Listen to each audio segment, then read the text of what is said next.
That was pretty satisfying. It was. Yes, indeed. Hello. Hi, I'm Jimmy, I'm Sam. and today we are reviewing Paranorman.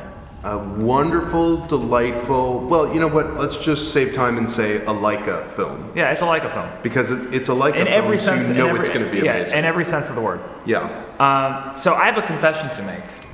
When I first saw Paranorman, I had already seen. Well, actually, no, I had not seen Frankenweenie yet, but I actually, for a time, liked Frankenweenie more. I am so glad that you brought up the fact that these two movies came out within 2 weeks of each other. I know it's kind of bizarre. It's one of those weird. Is really perfect. There's always this trend in Hollywood that is sort of like there's these two movies that center around the same exact idea, and they seemingly just these are the manifest out of nowhere at the exact same time. These are the Deep Impact and Armageddon of childhood creepy, loner saves the day movies. Right. In the truest sense of the word, because Deep Impact, like Frankenweenie, is emotionally unsatisfying.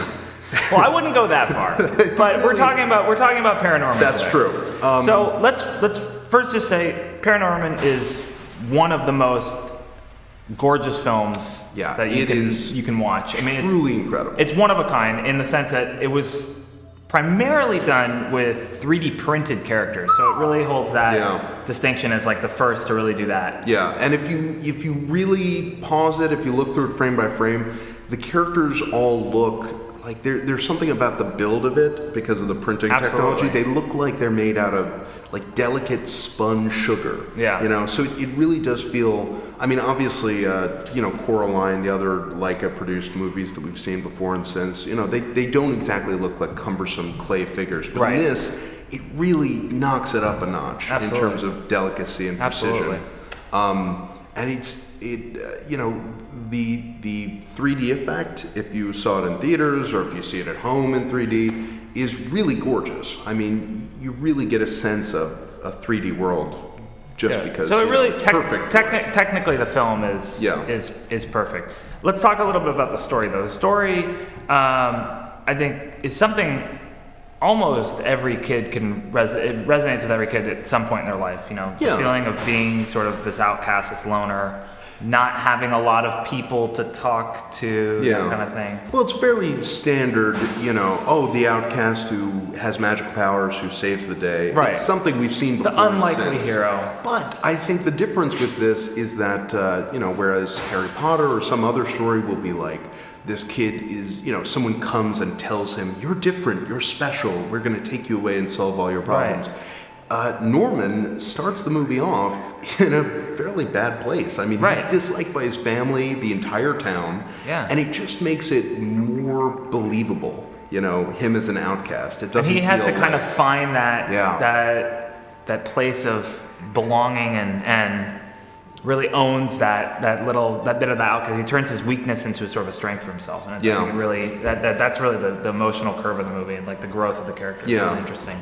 And no spoilers, obviously, but the movie itself does really have a third act twist that I did not see coming at all the first time I saw it, and is really resonant. It's something I feel like I have not seen in a children's movie before, and it really kicks the the truthiness of the movie up a notch. It feels like a fairly adult lesson to teach to young people. There's been a trend, I think, also recently with movies that are these kids movies, but they're really kind of upping the emotional stakes a little bit and like the lessons. Like, I mean, I remember when I saw How to Train Your Dragon, when he lost his leg at the end, I was like, whoa, that's like really dark almost for a kids movie, but at the same time, it sort of like is embedding this lesson of like it's okay to be different. Yeah, and I think that's really in the age of like bullies and everything like that. I think it's really good to